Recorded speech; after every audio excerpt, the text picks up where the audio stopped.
Hello everyone, back again with movie and tune recap. Today, I'm going to explain an American psychological thriller film from 2012, titled House at the End of the Street. Spoilers ahead, so watch out and take care. The story opens in the middle of a stormy night, where a teenager named Carrie Ann, who has become a psychotic killer, approaches her parents' room. The noise downstairs wakes her parents, and Carrie's mom heads downstairs to check, but she is brutally killed by the deranged teenager with a hammer. Jacobson, her father, now aware of the commotion, is suddenly attacked and killed by Carrie Ann before she runs into the woods. The events are blurred and warped, as if the killer is deranged or drugged. 4 years later, a newly divorced woman named Sarah Cassidy, and her teenage daughter, Elissa Cassidy, move into a beautiful house in a small countryside town. Sarah can only afford the house because it's cheap, and they are disturbed to discover that the house they are moving into is on the same street as the house where Carrie Ann killed her parents 4 years ago. Curious, Elissa decides to take a walk around the area but encounters a sleeping bag and some clothes in the woods, which scares her and she returns home. That night, Elissa, who is asleep, is suddenly awakened by a noise outside. She goes to inspect but then sees a light turn on in the Jacobson house, which is supposedly abandoned. The next morning, Elissa and her mom are greeted by their neighbors, and Sarah learns from one of them that after the murder of the Jacobson family, Ryan, the son, is the sole survivor. He was away, caring for his ailing aunt at the time of the murders and now lives alone in the house. Elissa is introduced to a teenager named Tyler, who attends the school she is about to start and is an organizer of a famine relief program. As the neighbors get along, it is learned that they hate the Jacobsons' house as it drives down their property values, and one neighbor even jokingly suggests burning it down. They tell Elissa and Sarah the story of Carrie Ann. After murdering her parents, she ran into the woods and was never seen again. Some townies believe that Carrie Ann drowned in the river, though her body was never found, leading others to think she still lives in the woods.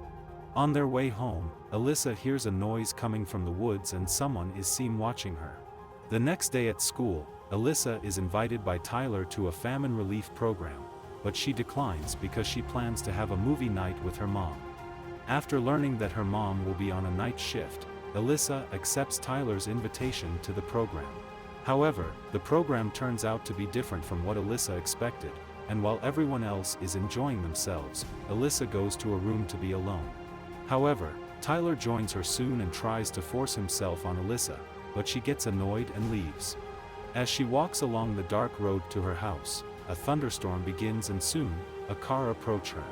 It turns out to be Ryan, who offers her a ride since her home is a mile away, but Elissa refuses because of his family background and says she is waiting for her mom. As Ryan drove away, the rain began to fall heavily, and Elissa had no choice but to go with him. During the ride, Elissa talked to Ryan about the death of his family and asked why he's still living in his parents' house after everything that happened. Ryan explained that after his family was killed, the house was the only thing he had left, and revealed he planned to fix up the house and then sell it. When Elissa returned home, Sarah was upset to learn that Ryan had given Elissa a ride. She doesn't want her daughter to be close to someone with such a troubled past. Meanwhile, at his house, Ryan took a meal to the basement, opened a secret door, and entered a hidden room. There, a woman suddenly attacked him, but Ryan overpowered and sedated her. The woman turns out to be Carrie Ann, whom Ryan had been secretly caring for, and none of the locals are aware. Ryan told Carrie Ann about the new neighbors and warned her not to bother them before leaving the room, locking the door, and placing the key above the door frame where he usually kept it.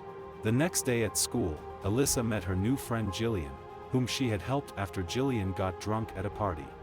They also met Jillian's brother, Jake, who is in a band, and since Elissa was a popular singer, Jake invited her to join their band and sing with them.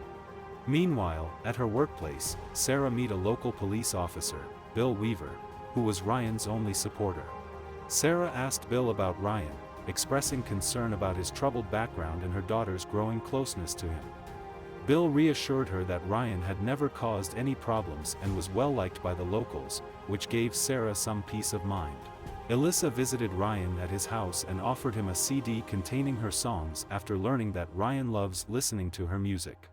While there, she noticed a lot of food supplies, a walkie-talkie, and some children's drawings, but she didn't think much of it. Instead, she was captivated by the beauty and size of the house. She entered a room that was apparently Carrie-Ann's, and Ryan recounted how she went insane. He explained that when they were little, Carrie-Ann fell from a swing after going too high. He was supposed to be watching her while their parents were getting high on drugs. The fall caused brain damage, making her extremely aggressive, which eventually led to their parents' murder. Ryan returned to the house just after the murders with his aunt, who died a year before Elissa and Sarah moved in. After Elissa left, Ryan went to the basement to inject Carrie-Ann, but he forgot to lock the door afterward. As a result, Carrie-Ann sneaked out of the house and ran into the woods, with Ryan spotting and chasing after her.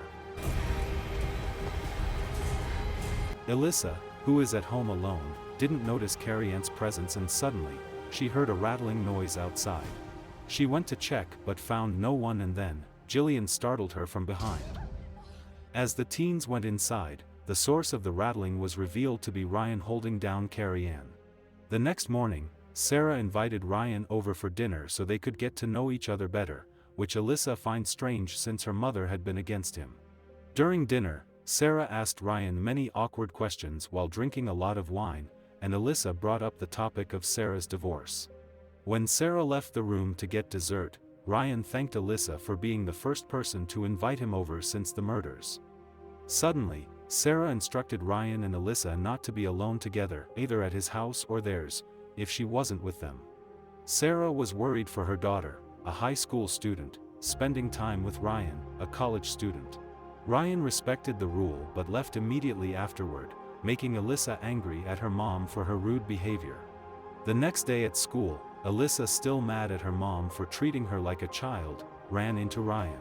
She apologized for her mom's rude behavior, and Ryan assured her it was okay. With Jillian by her side, Elissa asked Ryan if he could give them a ride home, but Jillian seemed to be afraid of Ryan. While alone with Ryan, Elissa received a call from her mom, who informed her that she would be working another night shift and reminded her of their agreement. Elissa had connected her mobile phone to the home telephone, so all calls were forwarded to her mobile. Despite her mom's warnings, Elissa didn't seem to care much and felt increasingly attracted to Ryan due to his gentle nature. Against Sarah's wish, Elissa and Ryan began a relationship and eventually started making out at Ryan's house. The noise alerted Carrie-Ann through the walkie-talkie, and knowing that Ryan usually kept the key at the door, she managed to get the key and escape from the basement.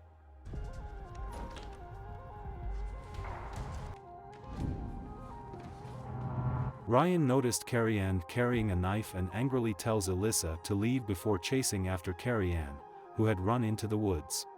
Ryan managed to capture her just in time before she could approach a car in the woods.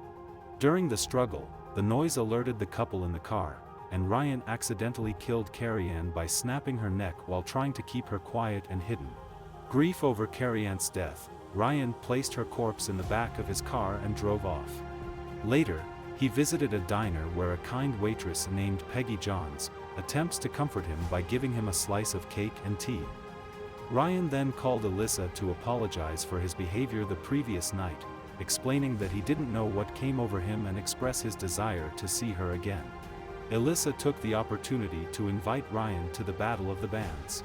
Ryan showed up and encountered many other students, including Tyler and his friends. Things took a turn for the worse when Tyler and his friends began vandalizing Ryan's car, and when Ryan stepped in to stop them, they beat him. In defense, he grabbed Tyler's leg and brutally breaks it, leaving Elissa and the other students in shock before Ryan ran off. To get revenge on Ryan for what he did to Tyler, his friends drive to Ryan's house to burn it down, and Elissa follows them in Ryan's car. The students try to set the house on fire, but Elissa arrives just in time to stop the fire before it escalates. Shortly after, she receives a call from her mom, who tells her that Tyler has been rushed to the hospital and asks Elissa if she is at home. Elissa lies, saying she's already at home, and angrily ends the call. She then looks in the garbage and finds a packet of tampons and some other items. A faint rattling noise catches her attention, leading her to the basement where she discovers a secret room.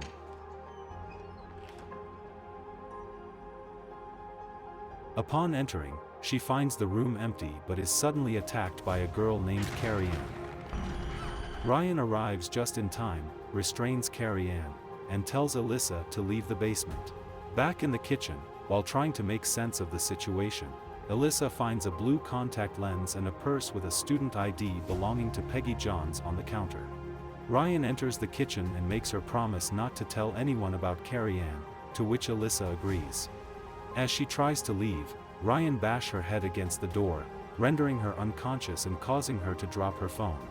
Elissa wakes up to find herself tied to a chair in the basement, close to Carrie Ann. Ryan reveals that the real Carrie Ann died in a swing accident years ago, but he needed her in his life, so he began kidnapping girls to take her place. It becomes clear that the current Carrie Ann is actually Peggy Johns, who has been held captive and made to look like Ryan's sister.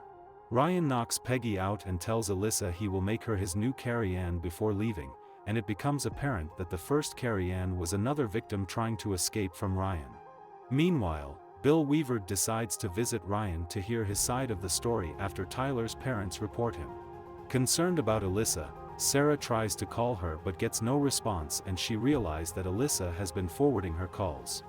Sarah suspects Elissa might be with Ryan and tells Bill to check Ryan's house first. While Ryan is preparing to turn Elissa into his new sister, he tells her that Carrie Ann's death was his fault, which is why his parents punished him, but he stopped them, leaving Elissa to wonders who really killed his parents. Moment later, Bill arrives at the Jacobsons' house and questions Ryan about the fight with Tyler. Bill asks if Elissa is here, but Ryan says no, suggesting she might be at the Battle of the Bands. As Bill is about to leave, he notices a female bag and becomes suspicious. He calls Elissa's phone and hears it rings inside the Jacobson house. Realizing that Bill has discovered the truth, Ryan decides to fight back and harm himself with a knife before turning off the light in the house. At the same time, Elissa managed to free her legs but struggled to free her hands. She comes up with an idea and free one of her hands by burning the piece of cloth with a hot lamp.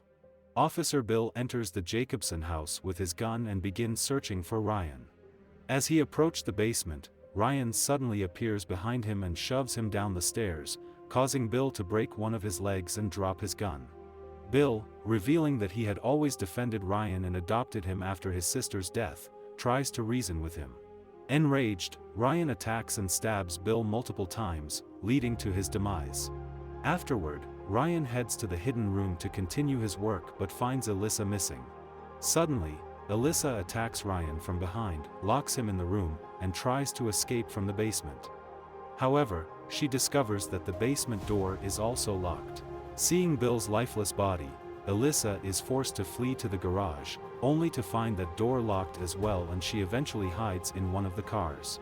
Ryan managed to escape from the basement and finds Elissa in the parking garage before rendering her unconscious using chloroform. Ryan throws Elissa into the trunk of his car, and just then, Sarah arrives at the Jacobson residence and starts banging on the door. When Ryan opens it, she asks if Elissa is there, but Ryan denies it. Meanwhile, Elissa wakes up in the trunk to find a female's corpse and panic. She managed to escape. Elissa screams from the garage, and Sarah realizes she's in the basement. As Sarah tries to open the basement door, Ryan sneaks up behind her and stabs her in the abdomen before dumping her body into the basement. Elissa, witnessing the horrifying scene and seeing her mother in such a state, is heartbroken. Ryan soon discovers that Elissa has escaped from the garage and goes to look for her. He tells her that he loves her but needs someone to be Carrie Ann. He finds Elissa in her hiding spot, but she grabs Bill's gun and fires at him. Ryan is forced to retreat and turns off the basement lights, plunging the room into darkness. As Elissa tries to turn on her flashlight, Ryan suddenly attacks her, but she shoots him multiple times, knocking him to the ground. When she turns the basement lights back on, she approaches Ryan's body to retrieve the basement keys, but he suddenly grabs her. Just then, Sarah, who has somehow survived, appears and delivers the final blow by hitting Ryan in the head with a hammer. Elissa and Sarah escape from the Jacobson house and plan to move out of town the next day. Ryan is placed in a mental hospital, where he begins to hear the voices of his deceased parents calling him Carrie Ann. A flashback reveals how Ryan became disturbed and why he killed his parents. In the flashback, a young Ryan dressed in girl's clothing is about to blow out birthday candles. His mother refers to him as Carrie Ann, and despite his protests that he is Ryan, she violently slaps him across the face, insisting that he is Carrie Ann. Okay guys, that's all the recap about House at the End of the Street from 2012. Thanks for watching, see you again in the next video.